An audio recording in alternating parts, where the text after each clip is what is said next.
Hello, good morning all the way from Fundación Sansó. Today, nandito kami with Tenie Santos. Yes. Hi! Hi! Sige. Welcome! What if you introduce yourself muna to our audience? Like, what do you do for Fundación Sansó? Okay, so I'm the Assistant Director of Fundación Sansó. Mainly, ang focus ko from the start is the museum shop because our museum is a private owned museum. We're not like the other big museums na may corporation that or have donations coming in. We're a different, or I would say quite unorthodox or quite quite kumbaga creative museum. Sure. Quite different museum on how we sustain ourselves. So most of our sustainability and for programs such as scholarship programs, curatorial grants, exhibit grants comes from our museum shop and authentication services. But since yung artist hindi naman siya forever nagpipinta, authentication can go down. So nag-start na siya bumaba yung authentication services. So, yung museum shop had to step in and we had to create different programs to sustain ourselves. That's why we opened up this little small cafe called Scholar Sip. Scholar Sip. Yes. Oh my God. So, itong coffee na hinihingi mo ngayon. That's Scholar Sip. This is going to the scholars. Yes. Parang for every cup, for everything that you buy here, every mug, as small as 250 pesos, goes to our scholars. How long have you been here?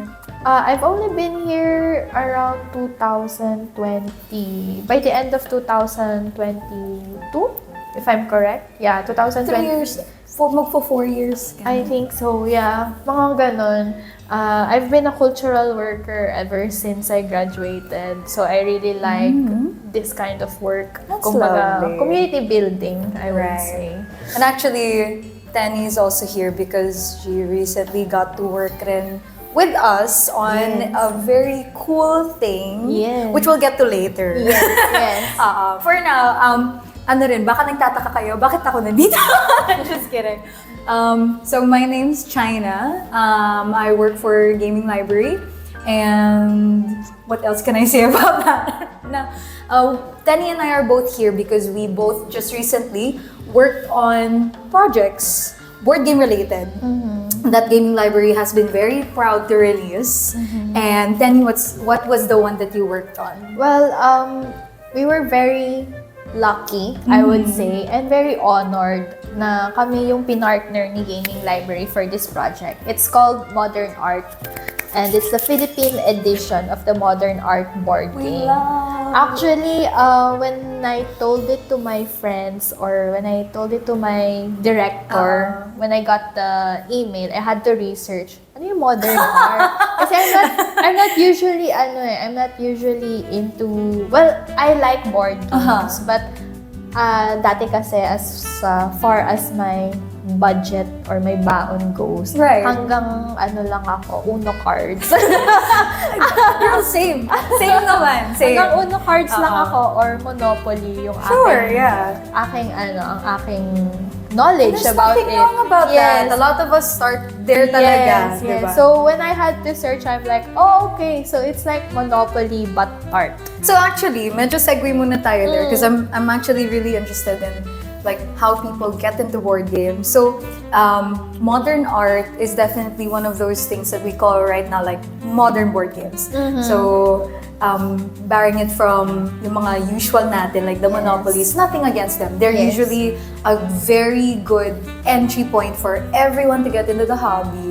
Pero what do you remember as being your first parang modern board game? Yung parang kakaiba na, parang hindi to Monopoly, gano'n. Yes. So, yung ever first board game ko, since eto nga, nakuha namin yung project with Modern Art, I had to do some research. So actually, when we have partnerships, what I do is I go to our partners' stores, physical stores, if they have, or go to their website, do some little research just to get to know them. And usually, I do that secretly without telling our partners para I get to have the first-hand experience. Yes. And then I went to one of your branch sa Shangri-La. Yes. And I was just looking around and then I got to speak with one of your employees. Okay. Tapos sobrang passionate niya sa board games. Yes, Sabi niya, shout out kung sino man yun. yes, kilala na niya ako. Pag nakikita niya, uy, bumili ka na ba? Anyways, I started with that na parang, actually wala ako plans bumili nung araw na yon. Gusto ko lang tumingin. Tapos tinignan ko yung mga bagong board game. Like, first I saw yung Wingspan. Alam na natin kung saan papunta to, by the way. Na naka-open. Kasi apparently, ano na pala ngayon sa mga store. Like, yung sa store nyo, pwede palang mag-rent ng table so Yes. you can play. And then the coaches are there to to teach you. explain. Yes. Kasi parang ako, ano na nga ba ang board game? Kasi other than Monopoly. Ang gaganda ng boxes. That's one. I think board games have really beautiful art. Yes. And you definitely appreciate that. Yes, and coming from an art background, I really appreciate the thought process that comes into board games. Actually, funny lang that you, like, Wingspan spoke to you because Elizabeth Hargrave is one of the very, well, you know, we're very proud to always have like female designers in the hobby, but definitely it's like pwede pang damihan. Yes. Elizabeth Hargrave is one of the few ones in modern board game designing, and Wingspan was a really, really big hit. So parang that's really relevant actually right now. So we are definitely recognizing the importance of what we're doing today because we are also celebrating Women's Month. Yes, And so yeah, yun lang. Very interesting lang I talaga. know, Parang right? Wingspan I know. spoke to me. It's the box of That's Wingspan. so I'm cool. like, and then I opened it, parang ako, ang dami palang laman ng board games ngayon. So, kinausap ako nung one of your employees, ano bang gusto mo? Sabi ko, actually, wala ako idea sa board games. Ano bang mare-recommend mo? I thought he was gonna recommend one of the card games, yung mga parang Uno cards. He gave me choices of Harmonies, Splendor, Cascadia, mga starting. And Magaling. I think one is Dixit ba yun? Sure, yeah, Dixit. Yeah. And I'm like, well, I want something challenging for me. Oh. So, I want something na parang medyo mapapaisip pa rin ako. Pero friendly, like, alam kong babalik ako. So, and what yung did you replayability, sabi niya, in-explain niya sa akin yung concept of replayability. I'm like, oh, what's that? Sabi niya, may mga board games kasi na if you play, iba-iba yung outcome. Some board Every games, time that you set it up, parang it's a new challenge. Yes, Ganun. sabi niya kasi some board games daw doesn't have that Or as much, I guess. Yeah. Yes, kasi yung mga board games daw na yun is malalaki talagang campaign sometimes. So I'm like, gusto ko maraming replayability kasi I want to play with my friends. Kasi at that time, that's why sakto yung board game project with me. Because I think I was getting pressured online na parang nakikita ko yung peers ko, they're traveling somewhere, they're having family. Sure, right. They have kids, they're married. I'm like, oh, why am I still not married? Why am I not traveling? Why am I so comfortable with my own space, which is inside an art museum? So I was a bit pressured at that time. So I was like, sabi ng partner ko, tara, labas tayo. Let's walk. Let's look at the board games. Might as well. So, ayun, I was looking at board game as a form of disconnecting myself sa online world. Sure, yes. Because I really felt like this modern age, technology age, internet is a huge pressure for everyone. You get access kasi to everyone. Yes, and Yeah. yung parang you get to feel like you're obligated to give updates sa lahat ng taong hindi mo naman kilala online. I hope you don't feel like that anymore. Yes, much. I don't. Oh, I that's don't. good. Ever since I started with board game, so I bought, by the way, Harmonies. Yay! Sobrang fun niya. And isa yung sa favorite game ko right now. Did you end up buying Wingspan at some point, or have you played it at I'm one point? actually preserving myself to not buy the yung Wormspan, the dragon version. Kasi even though Wingspan spoke to me. Yung dragons. Yung dragons kasi favorite ko talaga. If I would choose Ah. dragons between birds, I will choose dragons. Kasi rin Get. kasi ako video game enthusiast. Hello. So I love We're so flexible. I love gaming Let's talaga. go. Actually, I got into art because of video games? Because of video games. I want to make video games nung bata ako. I want to make character designs. What happened to that dream now? Medyo nag-mellow down ka. Actually, plano ko talaga yon. But then, nakapasok ako sa isang art school. I had practice with traditional art, which is painting. So, parang na-realize ko, fun pala. Okay. I can just enjoy video game and just have career sa traditional arts because I think marami mong gagaling na artists sa Pilipinas, and I want to help them connect their art to the general public. You know what? Sige, let's try connecting that to... I want to hear more about yung ganap mo sa modern art, actually. So how was that whole process for you? Well, actually, it's a bit challenging to get different artists. And in this context, artist estates. Diba there's 5 that we had to get? Yes, there's 5 that that modern art had to get. Fundación Sansó is one na. Yes, and luckily, we have a roster of artists now we're helping under our program, which is the iCare, the initiative for the continuance of artist estate. Kasi ang problem here sa Philippines is that yung artist, successful siya. Ngayon, pag namatay siya, or yumao na siya, or tumanda na siya, mostly, the family members are not art-inclined. Very rare yung art-inclined families. Right. So what? They don't know what to do after. So they don't know what to do after. So ang ending is nabenta nila lahat ng collection nila, not knowing na they have the copyright. There's value in there. There's value with their image rights. Okay, so that's where the estates come in. Yes, that's where the estates come in. That's where our program comes in. We teach them through skill transfer how to do authentication services, how to do partnerships, how to make use of their copyright more in terms of legacy building. That's awesome. And usually they have different goals in the end. So we focus on their goals. What do you want for your, for example, for your father's legacy? What do you want with it? So we based our programs with that. And with modern art, I usually explain, like for example, the project with modern art, I explain to them that having projects like this is essential kasi it gives them... you give them, you open doors for art na maging accessible sa mga bata. And sa mga, hindi lang sa mga bata, but pretty much all ages, yes, actually. and also to everyone who is intimidated by art. Kasi sabi ko sa kanila, and sabi ng Fundación Sansó rin sa kanila, by the end of the day, what matters most is that they get to be remembered by the Filipino people. Kasi right now, actually, there's a real crisis. Really? Yes, What do you mean? some students doesn't actually know who. These are college students They don't know who Fernando Amorsolo is. Some of them doesn't even know who Juan Luna is. And it's a real, I feel like on our point of view sa arts, it's a real problem na we have to address. And how do we address it? We have to actually go along with the changes.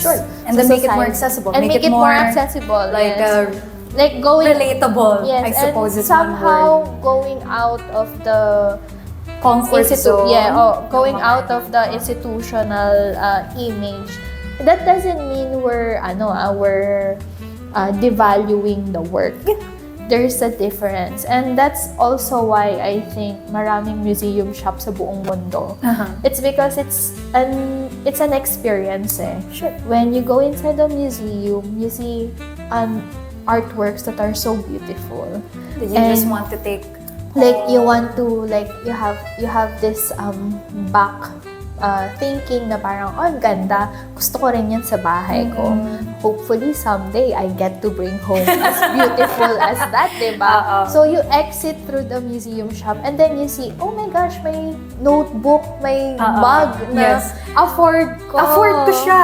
So, okay. So, mas ma-appreciate yes, mo so, naman siya. so, parang yung, other than sa magagamit mo siya, the fact na you can see your mug every day na maaalala mo yung museum, maaalala mo yung art, maaalala mo yung artist, hindi lang sa loob ng museum, pati sa loob ng bahay. Okay, I got like a newfound appreciation for it then. Yes, that's the same as with modern art, with board games. That's the same with my experience with board game actually. Whenever I see, actually nagpagawa ako ng shelf dedicated for my board games. Nagsisimula na siya. Dedicated for my board games. Kasi pag nakikita ko siya araw-araw, it's like looking at my books then. So, and now, you're gonna have Modern Art PH yes, there. so malalagay na siya doon. Actually, naka-slot na doon yung Wormspan at saka yung Modern Art.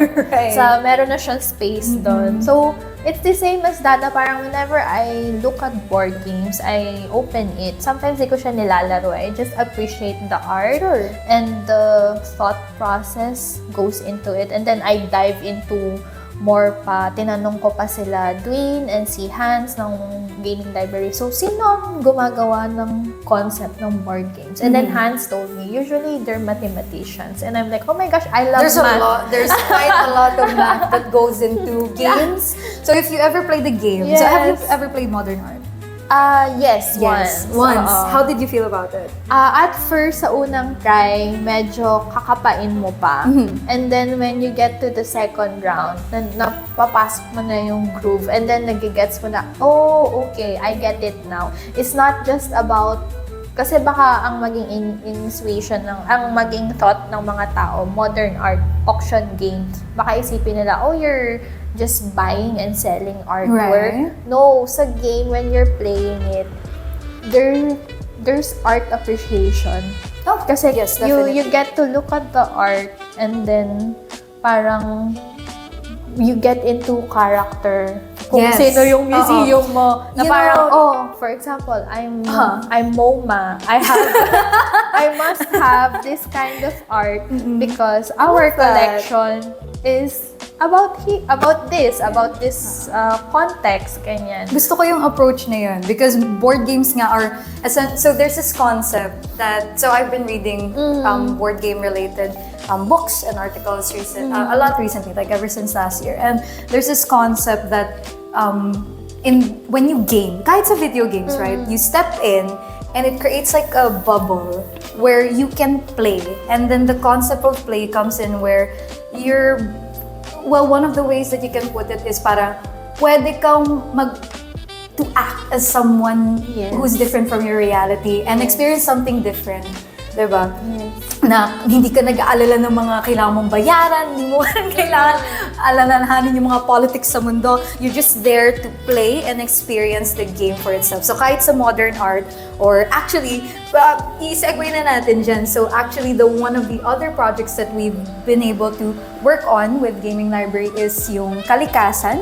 So you mentioned kanina, Cascadia was one of the choices. So funny that you mentioned that because Cascadia has been localized and it's the first time that it has been localized by anyone into Kalikasan. Cascadia PH Edition is the full name. And so what we did was we partnered up with an artist, si Ferd Torres, all the way from Davao. And we recreated all of the art dun sa game. I'm not sure if you've seen it pa. I haven't. Pero nakita ko lang yung teaser on. Okay. What do you think about it? It's good. Yeah. It's beautiful. So congrats to you and your whole team. Ikaw rin. Kasi of course. The fact na first ever pala siya. Yes. Hindi ko alam yun na. Thank you to AEG and first ever pala siyang na translate into something na sa SWAC dun sa bansa. That's a huge step for Thank your you. community. Yeah. So GL And has- for the Philippines, actually. And for the Philippines, yeah. We're trying to put the Philippines on the map, right? Yeah. Especially with the upcoming EXPO, right? So the exclusives are gonna be available to people who go to EXPO, and the All Aboard EXPO is now a working dream for Gaming Library and its team na to put us on the map. Yes. So when we want to play, let's say for example, board gamer ka na, like sobrang serious. You want to experience more. You want to be the first one to experience the new things, so on and so forth. Saan ka pupunta? You have to go to Japan, you have to go to Europe, you have to go to America. Nasaan ng budget? Yes. So now we're bringing it closer to home. So we're very excited kasi last year we got to do it in partnership with Quezon City. And this year, it looks like it's gonna be a yearly thing, and we're hoping na it will go on and on. Tapos dumadami yung mga tao, and we're like, okay, saan natin ikakasya tong mga tao na to? It means there's a craving for community. Yes. Outside the social media algorithm. It's different. They want human connection. Yes. And I'm so glad na you're including our group to that experience. For sure. Kasi when the artist estates, when I opened up about the board game concept to them, of course, they said yes. Parang, oh yeah, it's a nice idea. Parang ano lang.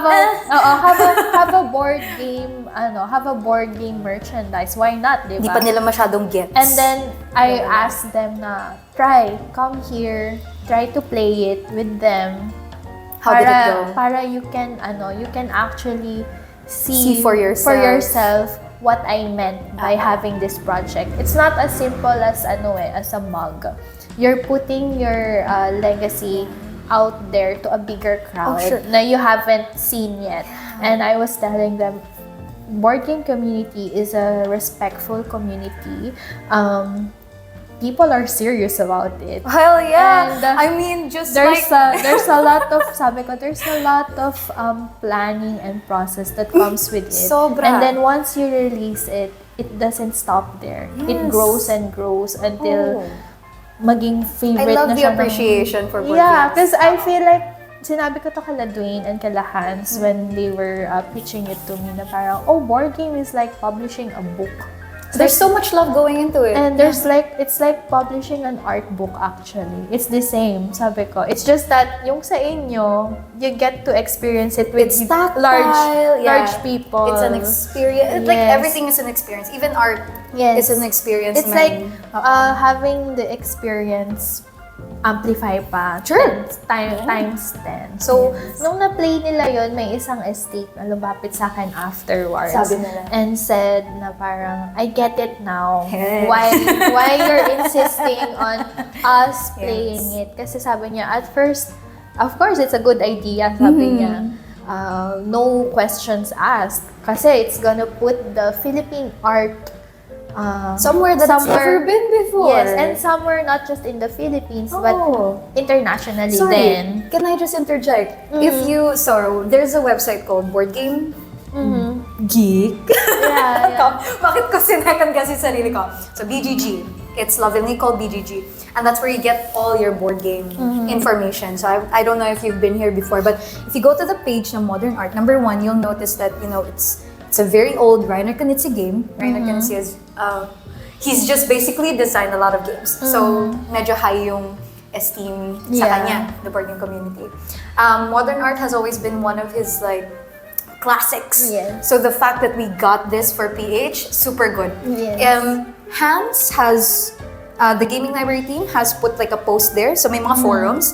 And then we basically told the whole wild world who would ever go to that page na, hi, meron na kaming PH edition for this. And then, matutuwa ka dun. There's people from all over the world commenting on it. And they're already ordering. Nice. Yes, they're like, can't wait to get this. Ganyan. It's so cool. Congrats. So, sobrang laki ng reach. Yeah. So, Sobrang laki. I have to ask then, what's your experience with board game? Kasi you asked me, ano yung unang experience ko with it. Right. How about you? How were you able to get into it and then actually working with the community? Okay. And actually, isa ka sa nagpa-pioneer, nagkasama yung gaming library to expand pa the community to more than it is.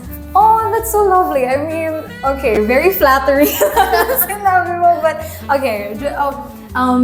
Honestly, not to downplay it, but it has been a long way here. Never, no one really ever expects to be where they are usually. Sometimes you have a goal. Sometimes you're just like, how in the world did I get here? This is one of those moments. Definitely started like you, Monopoly, stuff like that. But when I was in high school, got a bunch of friends. So for context, nasa province kasi ako nun.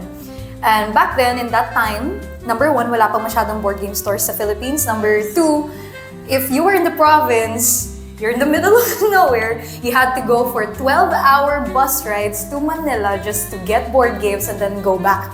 So yun yung naging, especially when you're a nerd sa province, ang hirap. So one of my friends, one of my good And wala pang Shopee nun. Wala pang Shopee nun! Hindi uso ang Shopee nun. One of my good friends, one day, came back to Manila. And went like, hi guys, may board game ako.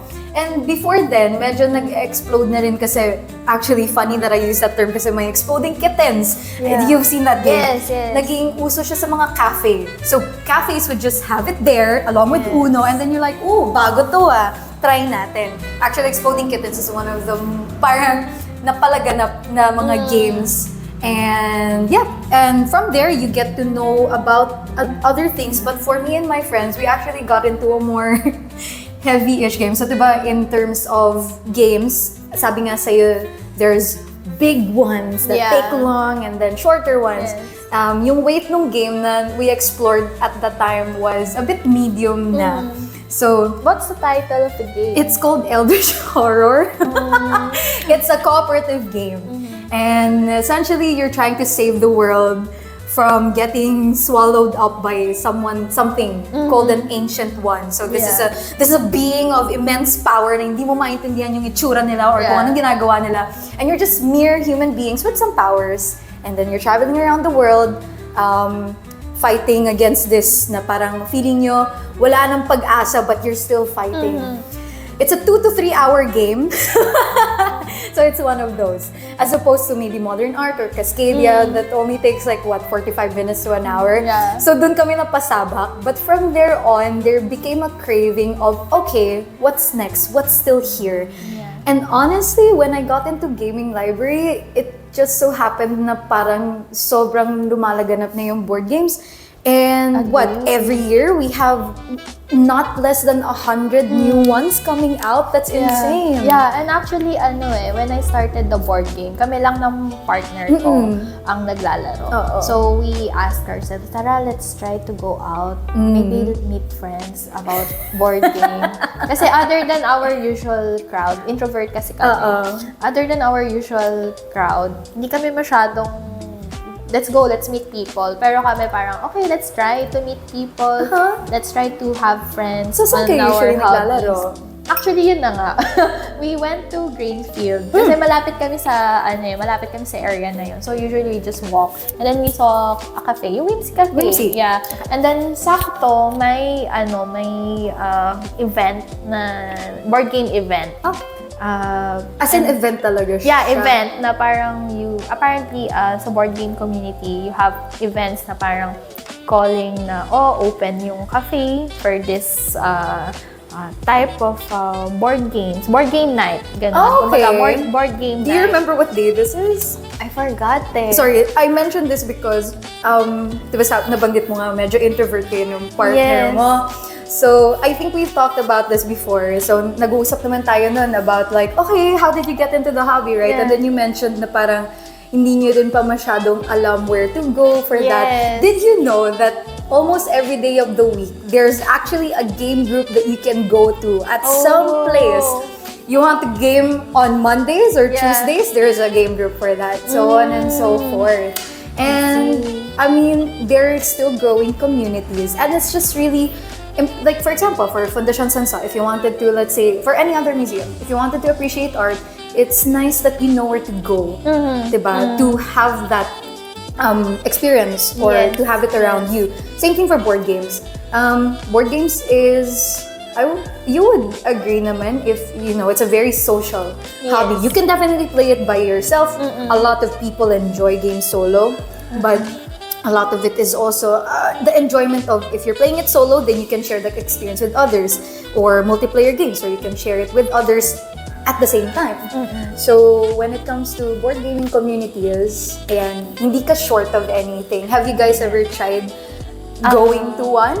We tried, nag-attempt kami one time. Kaso pagpasok namin, nahiya kami. Bakit? Kasi ano siya, puro lalaki.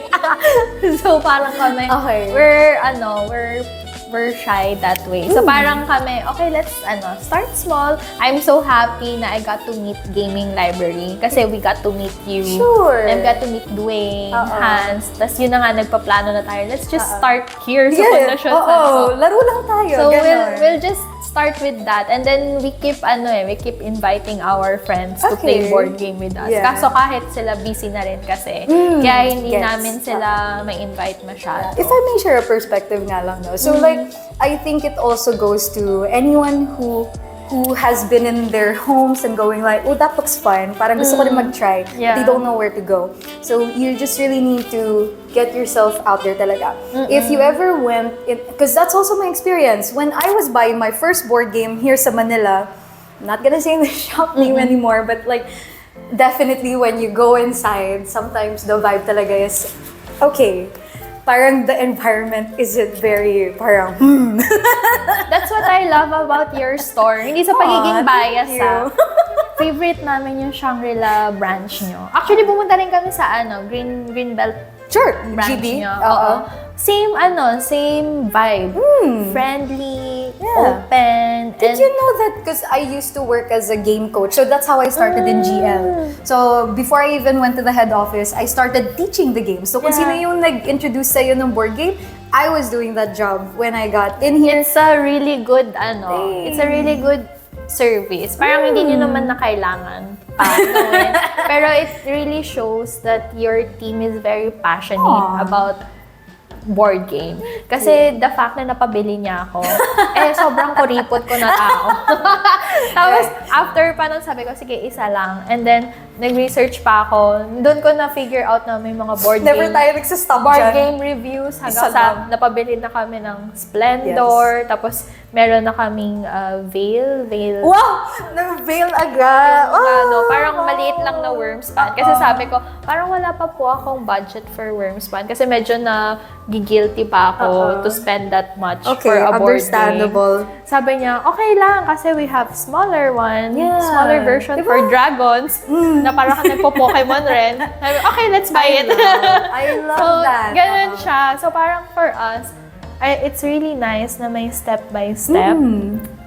Para rin siya sa art.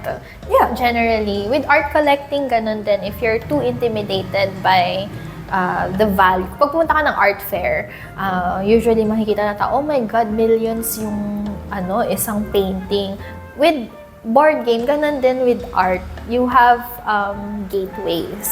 In for terms sure. of appreciation, in terms of appreciating, may gateways. As easy as like going inside the museum. Yeah, For just us, like, shop. yes, free entrance That's yung why your museum work is so namin. important. Yes, free entrance yung museum namin. So, as easy as appreciating the space, the work. Kahit hindi ka bumili, okay lang. It starts with that. Oh, yeah, with for sure. small things. Definitely. So, I think the project that Gaming Library is doing is very important. You guys are reaching out to a lot of groups rather than yung mag-focus lang sa board game community. You reached out, you tap to us sa arts, sa visual arts, and then with Cascadia, you guys are tapping into provincial artists. Yes, and not diba? only that, actually, like yung mga, so for example, si Ferd, he has a deep love for the Haribon. So si Aguila, right? kaya siya on front of the cover. 'Cause Yes. even the team was like, oh, dapat lang na. And also, you know what? Yeah. Yung pag kinakausap ko yung mga pamangkin ko, hindi na nila alam kung ano yung national bird, national fruit. So, it's important to Yes. actually have stuff like this to reintroduce it to the younger crowd. There you are. Even in the rule book nga, there's like a little blurb about, Yeah. okay, what's this animal or what's this terrain? It tells you more about that and all. So yeah, oh, wow, okay. Ang dami na nating napagkwentuhan, I know. Tenie. Grabe. Oh, Well, wow. this naman is us inviting more people to get into board game, Yes. and also not just board game but the art of it, because I really think board game is such a beautiful art form. Lagi ko nga sinasabi sa partner ko or sa friends ko na, you know what, the best combination of science, art, Math. music, math is through games. So that's board game, video games. Because I think that's a medium, other than food, that's the medium na parang you get to experience this universal ideologies into one. For sure. Oh, I have so And much you get fun out of it.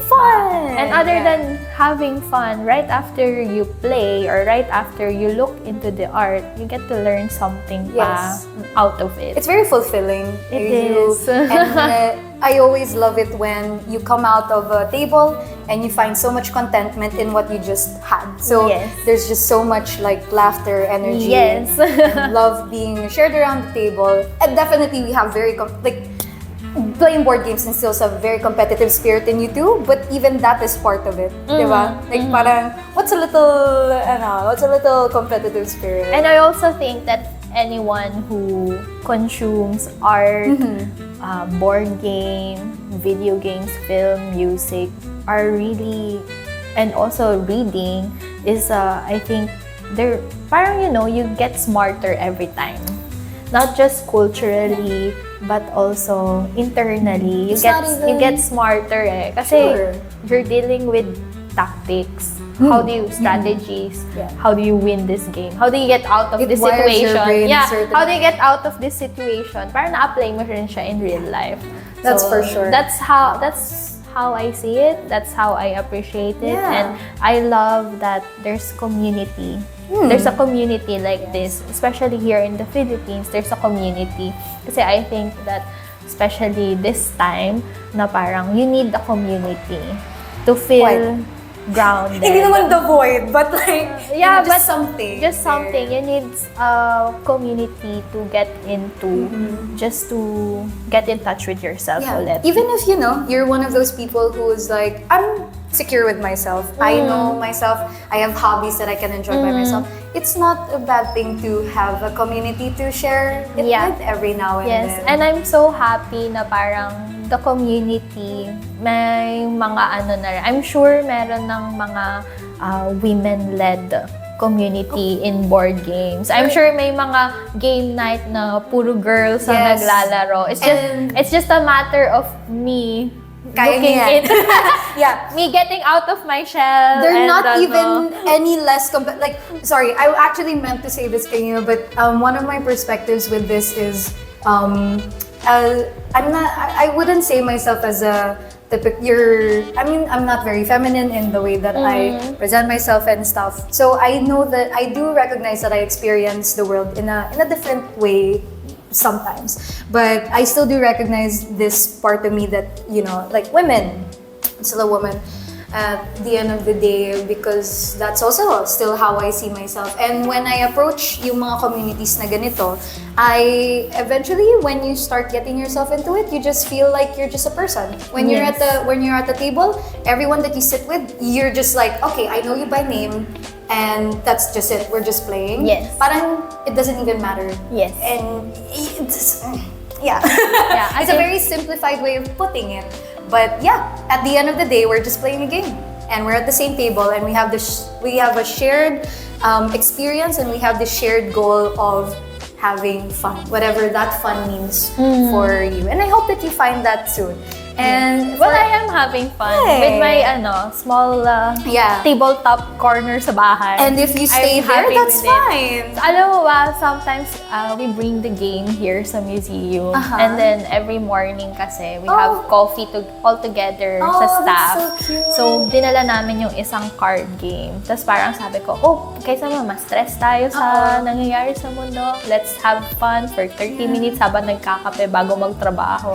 Nag-games lang kami. So, sometimes may ibang team members din na parang, nalaro mo na ba tong game sa Switch or sa PlayStation? So, parang nag-ano na siya, like to your other interests na, diba? So They're parang, connected. and then, parang right after then, work na ulit kami. Just like that. Yeah, parang it's just, parang to get by for the whole day. You just need 30 minutes, 1 hour. A little pick-me-up. 1 hour of the day to help you digest again or help you re-energize yourself in small ways. So, I love it. So, honestly, I'm really thankful for this project kasi other than reigniting my love for the board game outside the social media algorithm, I get to appreciate my bookshelf again. So, nagbabasa na ulit ako. Kasi I had the book, reading slump for kasi sobrang busy ko sa work. And then, right after playing board games, I'm like, okay, ano ba naganahan ka na. Parang bakit nga ba ako mahilig sa art in the first place? So, I get to retrace back. I love reading. I love playing games. So, din ginagawa ko. I love walking around. So, ganun na. Parang rediscovering something na get me energized other than my work. Alright. So, I hope people get to feel the same thing when they play not just modern art, not just Kalikasan, Cascadia, but other board games available are out there. How about we invite them to our big event this May? Sure. Yeah. Tell them. Sure. It's your event. Right. So actually, all of both of our initiatives, si Kalikasan and Modern Art PH, are all also leading up to the big event on May 28 to 31, All Aboard EXPO in QC, sa my center. Whole day of gaming for 4 days. Come on, guys, saan pa kayo? And actually, just to add to that, if you haven't, if this isn't enough board game and art appreciation for you, we even have workshops. Like for example, Meva, so Harmonies, right? You like Harmonies?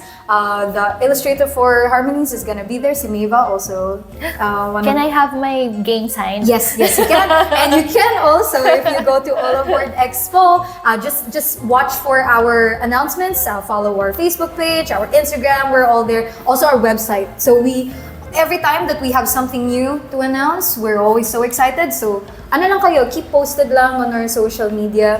And if you haven't bought your tickets yet, we still have some.